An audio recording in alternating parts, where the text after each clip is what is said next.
Excited about going from game one Monday to game two tonight, and the intentionality that our guys took the last couple of days in practice to prepare. There was a respect level for Ryder. It's a team that's picked to win their league and started all seniors. And so we knew that we had to come in with a level of focus. I thought our starting group did a great job beginning the game with very good focus and connectivity. Stevie was terrific. Even though he got in foul trouble, he really sparked us to start the game. And then I really thought everyone came in and contributed in different ways. At the same time, on the defensive end, there's a lot of possessions where we do like 80 to 90% of the things we need to do right, and that's not good enough. You got to do 100%. But it's November 10th, and that's the exciting thing is we're nowhere near our upper limits, and we want to keep working to grow. Shaka, Tyler left with 8 minutes left. What was the status update that you got after the game about him? He turned his ankle. He stepped on someone's foot. The status update from him was, I'll be fine. But he did turn his ankle. And, right away he was like, he subbed himself out. So we'll see, how it responds. He'll get treatment. Knowing Tyler, he's a guy that he'll find a way to be on the floor when he needs to be on the floor. But, we'll see how his ankle responds over the next couple of days. You said after Monday's game that you wanted to work through those rotations, those 10 guys that you're playing most of the time. What'd you learn about your team and as far as lineup combinations this time around? Still learning, TBD. I think the biggest thing in terms of lineups that I take out of the first two games is that we can play a lot of different lineups. And we have different groups that maybe don't play together as much in practice, but you can throw them out there. And particularly offensively, they fit really, really well together. The end we got to figure out is what are our best defensive lineups, and when player A is in with player B but without player C, how do we overcome not having player C in the game and still get a stop or still get a rebound? And I think everything on defense for us starts with Oso. I think that he did a lot of great things tonight, and it's important for him to choose to see the good as well as the areas where he wants to improve. But I think he does have another notch of nastiness, aggressiveness in him on the defensive end that we're going to help him access.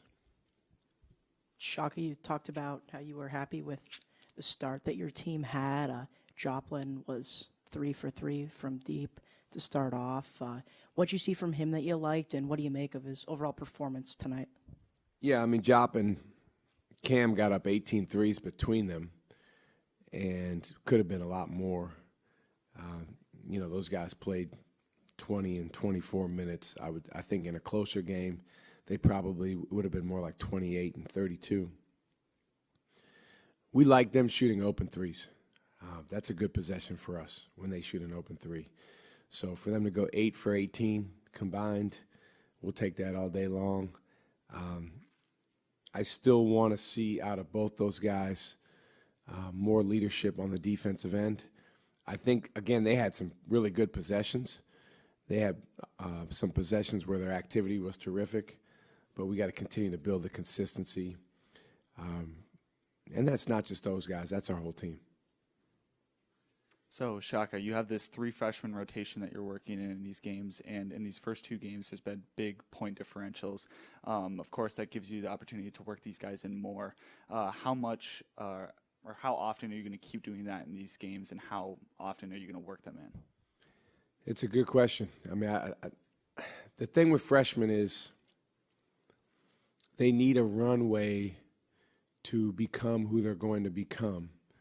It's a very, very rare freshman that you just throw him out there and he is who you need him to be. Guys need time.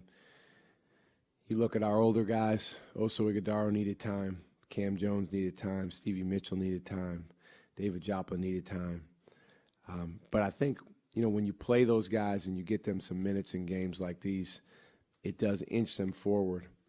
On Tuesday we go on the road against a top 25 team that's a talented, older, tough, experienced team.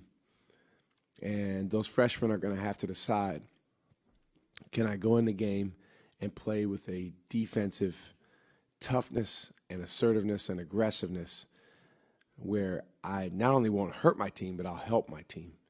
And if they can do that, then I'll put them in. And if they can't, then they won't. Shaka, you said after the game against NIU on Monday that you guys didn't play 40 minutes of complete basketball. Do you think the team inched closer to that tonight? And how are they going to get to that 40 minutes of complete basketball, knowing the schedule that you have coming up? What is it going to take to make sure that they play as close to 40 minutes of perfect basketball as they can? Yeah, one thing about the schedule, a lot of people keep bringing that up to me. We knew way back last spring when we scheduled the games that we scheduled that it was going to be extremely challenging, competitive, and we were going to play a lot of teams that are not only NCAA tournament caliber teams, but teams that have a chance to advance the second weekend or further. But you know what? You only got to play one game at a time, and so our focus going into today was all about Ryder. I guess a less mature, less respectful group could have looked past this game tonight and focused on Tuesday. Our guys did not do that. Now that this game is over, we can shift our attention to going on the road to Illinois, and that's where 1,000% of our focus will go. The schedule beyond that is tough, but we're really not focused on it right now. And it doesn't really matter who else we're playing. When you talk about November, December, and even later in the season, the key is growth. And if Marquette can make growth, both individually, each of our players individually, and then our team as a whole on the offensive and defensive end, and also culturally, we'll be fine. We'll win our fair share of games. Will we win every single game? Probably not. I mean, it's not. College basketball is one where, a lot of these games you go into and you got good players and a good program, and so do they. And it's going to be a war and a battle down to the very end, and it'll probably be close in the last 4 minutes. And, we're thankful, grateful to get a chance to be part of those wars. Hey, Coach, congrats on the win. You mentioned earlier about that growth and being ready. Cam mentioned that earlier, too. He prided himself on personally being able to be ready and throughout the organization prepping the team to be ready. How do you think that differs, getting some of these younger kids, the freshmen, to be ready versus the kids that have been doing it for years? Well, when you're a freshman, you don't even know what readiness is. You think you're ready, right, but you're not ready. And it's actually the number one thing that we start off with, going way back to the summer with these guys. We have a concept in our program, first team ready. And there's ready with a capital R, and is ready with a lowercase r. Ready with a capital R is globally, you walk into the arena, you have your uniform on, and your mind, your body, your soul are prepared and ready to do whatever comes your way. And then there's ready with the lowercase r, and that's when the shot goes up, you're ready to block out your man. On the out-of-bounds play, you're ready to defeat the screen. When we're sprinting down the other end, you're ready to do what's next. You're ready to make the next cut. All the little details. And so freshmen typically come in struggling to be ready both ways. But really the best experience, the best teacher is experience. So those guys have a couple games now under their belt. Trey Norman is our most mature, advanced freshman. And he was looking at me out there when a play didn't go his way, and he's like, I got you. I got it. So he's learning. And, again, this is something that these guys got to go through. The challenging thing is when you're in a possession game. Tonight wasn't a possession game. Monday night wasn't a possession game. when you're in those closer games, you know, how much opportunity do you give them to learn versus trying to win that possession. Chase had a couple highlight blocks today. I know you talk about him being a dude all the time, but has his play so far this season even exceeded what you thought he was going to do? No, I mean, Chase is capable of even more. I mean, I'm not disappointed. I'm happy. I love Chase. And Chase is a guy that you really could play him 40 minutes a game because he's like a security blanket for your team, having him out there on the floor. But I think he has more in him. I think he has more. I think he has another level of dog. I think he has another level of communication. He's still learning a lot of things on the offensive end in terms of where he can be effective.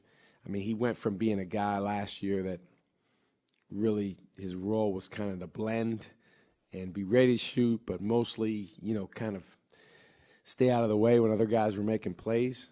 And now he's a guy that, you know, he can attack and he can make plays for us. But really happy with where he is, and at the same time excited to see him. He should be a different player 2 months from now than he is right now. 23 assists for you guys today. What do you like about the way your team is sharing the ball? I thought our guys moved the ball well. I thought in the second half there was 2 or 3 shots that, you know, weren't exactly how we would draw it up, but that's pretty good for a 40-minute game. And I thought our guys shared the ball. You know, listen, when your leaders are Oso Ighodaro and Tyler Kolek and the way that they pass, it's contagious. And we talk a lot about EGBs. The number one EGB is passing. And the number one EZB, energy zapping behavior, is not passing when you should pass. And that's a universal basketball concept, whether you call it an EGB or not. We've all been on teams where the ball's sticky and it doesn't seem to move as much as it should. It's no fun. And the opposite of that is that thing's popping around, guys are sharing the ball, and it makes the game more of a team game, which is what we all signed up for. Thank you.